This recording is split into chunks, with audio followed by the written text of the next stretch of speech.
지난해 가을까지 그 미국의 워싱턴 대학교에서 경영대에서 재직을 했고요. 특히 뭐 사물 인터넷이나 블록체인과 같은 신기술에 기반한 시장이 어떻게 유기적으로 형성이 되고 또 그 안에서 스타트업과 같은 어린 조직들이 어떻게 경쟁적 우위를 가질 수 있는지를 연구했습니다.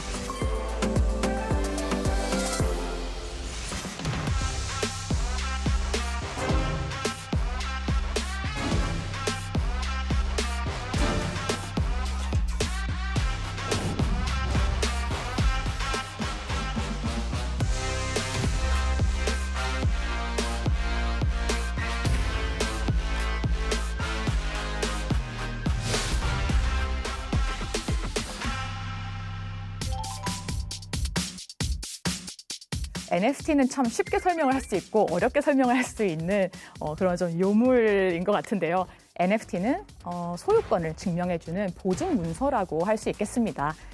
그게 뭐 땅 문서가 될 수도 있겠고 아니면 뭐 디지털 아트나 실물 페인팅과 같은 그런 예술품에 대한 소장 증서 또는 게임 내 그런 뭐 땅, 아이템, 캐릭터 혹은 또 이게 굉장히 눈에 보이지 않는 자산에 대한 보증서가 될 수 있습니다. 그래서 어떠한 경험에 대한 접근 권한을 나타낼 수도 있고 또는 이미 그런 경험을 했다는 사실을 기록하고 보증하는 문서가 될 수도 있겠습니다.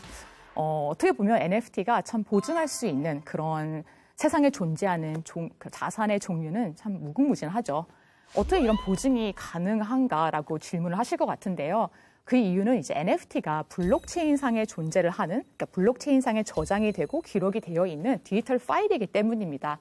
NFT는 암호화폐죠. 그 대체 가능 토큰인 암호화폐처럼 각기 동일한 가치 그리고 기능을 가지는 게 아니라 각기 블록체인상의 그 스마트 컨트랙이라고 하는 것을 통해서 발행이 된 고유 아이디 값을 가지고 있어서 특정 자산을 고유하게 나타낼 수 있는 거죠.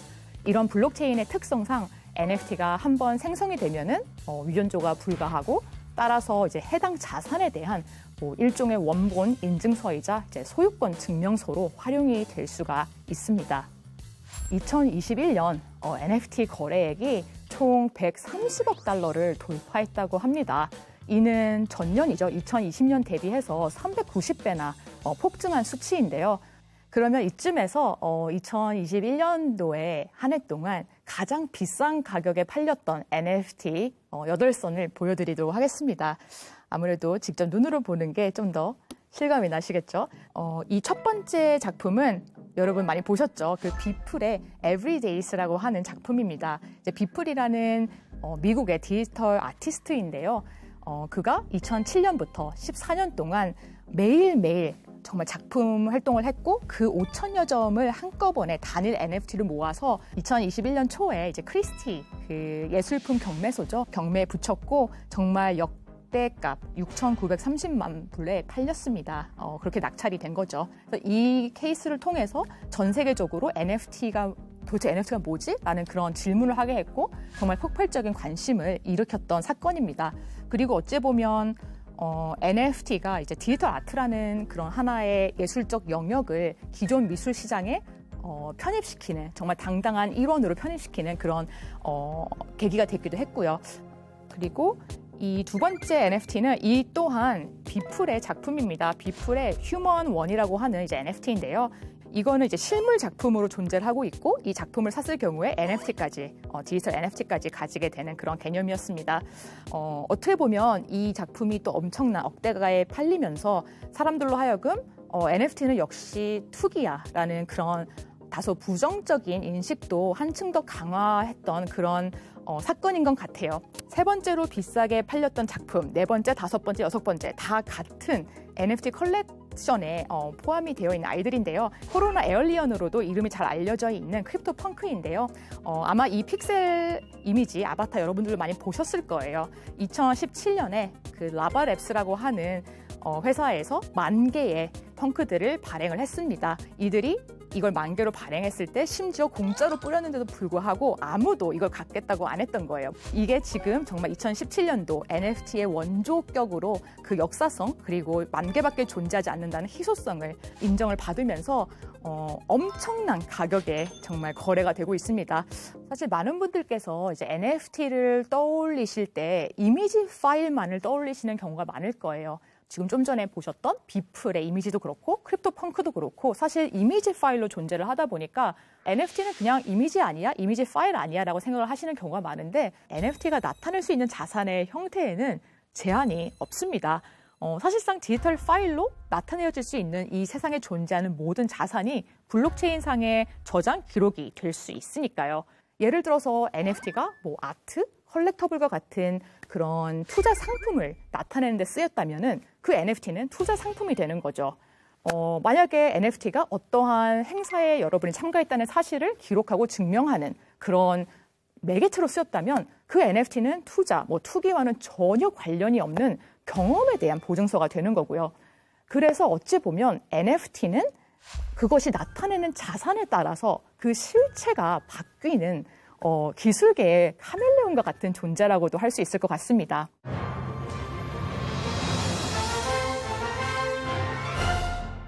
디지털 아트, 음반, 모바일 티켓 이렇게 디지털 세상에만 존재하는 자산뿐만 아니라 갤러리에 걸린 미술 작품, 금, 빌딩, 여러분이 소유하고 있는 자동차 등등 이렇게 정말 실물로 존재하는 자산 또한 정말 활발하게 NFT로 토큰화가 되고 있습니다. 예를 들어 간송미술관, 이 사건도 좀 유명했죠. 2021년 7월에 간송미술관이 그 자금난 극복을 위해서 대한민국 국보인 훈민정음 해례본을 이제 100개 NFT로 발행을 해서 판매를 했고 전국적인 관심을 받았었죠. 사실 그 한 개 한 개 NFT가 1억 원이라는 다소 높은 가격표에도 불구하고 이 NFT들은 정말 잘 팔렸습니다. 이렇게 디지털 또는 실물 자산뿐만 아니라 눈에 보이지 않는 그런 개념적 자산들이 있죠. 투표권, 관심, 평판, 어떤 경험에 대한 접근 권한, 이 모든 것들 또한 이제 NFT화가 될 수 있는데요.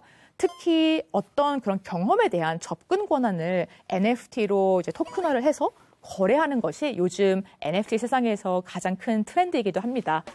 예를 들어서 이제 인기 그 록밴드죠. 킹스 오브 리온이 자신들의 콘서트를 평생 앞줄에서 관람할 수 있는 그 권한을 NFT로 경매에 붙여서 화제가 됐었고요. 또 사실 요즘 많은 수의 그런 메타버스 회사들이 메타버스를 그 플랫폼을 런칭하기 전에 NFT 컬렉터블을 먼저 런칭을 하면서 이 NFT를 소유한 사람들에 한해 플랫폼을 가장 먼저 이용해 볼 수 있는 그런 권한을 약속하고 있습니다. 사실 플랫폼 그 회사로서도 플랫폼에 기반이 될 NFT를 먼저 거래를 하면서 잠재적 유저들의 그런 기대를 높이는 마케팅 효과를 얻는 기회가 되는 거죠.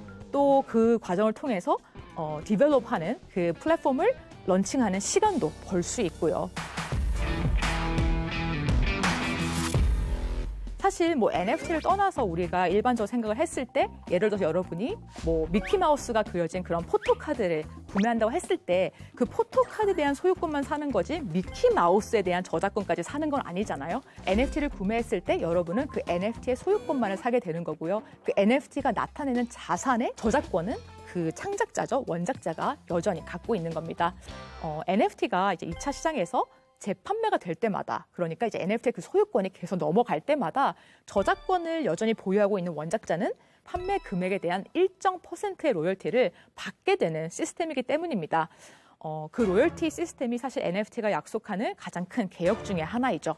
하지만 구매자 입장에서는 저작권을 갖지도 못하는데 왜 NFT를 구매하지? 라는 질문을 할 수가 있겠어요. 사실 저작권이 없이도 소유권을 2차 시장에서 되팔았을 때 더 큰 가치를 인정받을 수 있다면은 NFT가 꽤 짭짤한 그런 투자 상품이 되어주죠. 그래서 사람들이 투자의 목적을 가지고 NFT 시장에 들어오고 있는 거고요. 사실 인간은 이제 희소한 무언가에 대한 욕심이 있어요. 이제 희소한 무언가를 소유하고 싶어하는 본성이 있는데 희소성의 가치를 인증해주는 이제 NFT는 이러한 인간의 소유욕을 충족시켜 줍니다. 게다가 이제 NFT는 희소한 무언가를 내가 소유했다는 사실을 널리 자랑하고 이제 플렉스라고 하죠. 이제 플렉스할 수 있게 해주기 때문에 사회적인 화폐로서 역할도 합니다. 상징적인 역할을 하는 거죠. 사실 NFT라는 것이 누구나 볼 수는 있어도 정말 진정으로 이제 블록체인상에 증명이 되게 소유할 수 있는 사람은 세상에 단 한 명뿐이기 때문에 또 어떻게 보면 창작자와 구매자 사이에 그런 전문 중개인이 없기 때문에 아주 다이렉트하고 또 친밀한 인간 대 인간의 관계가 구축이 될 수 있다는 점이 큰 매력점입니다. NFT는 이미지 파일이라고 생각하시는 경우가 많은데 그거는 일부분일 뿐이고 NFT는 3가지 구성 요소로 되어 있습니다. 여기에 이제 보시면 스마트 계약, 뭐 토큰 값을 가지고 있는 첫 번째 이미지, 그리고 토큰 메타데이터라고 써져 있는 두 번째 구성 요소, 그리고 토큰 이미지라고 써 있는 그 3번째 구성 요소가 있는데요. 이 토큰 이미지, 이 아이가 이제 그 콘텐츠죠. 디지털 콘텐츠, 우리에게 가시적으로 보이는 부분, 우리가 예를 들어서 오픈시와 같은 NFT 플랫폼을 갔을 때 NFT를 쭉 둘러보면서 고르잖아요. 그때 우리가 보고 고르는 기준이 되는 그런 이미지 파일들, 뭐 그게 영상이 될 수도 있겠고 음악 파일이 될 수도 있겠고 사실 디지털 콘텐츠에는 제한이 없습니다.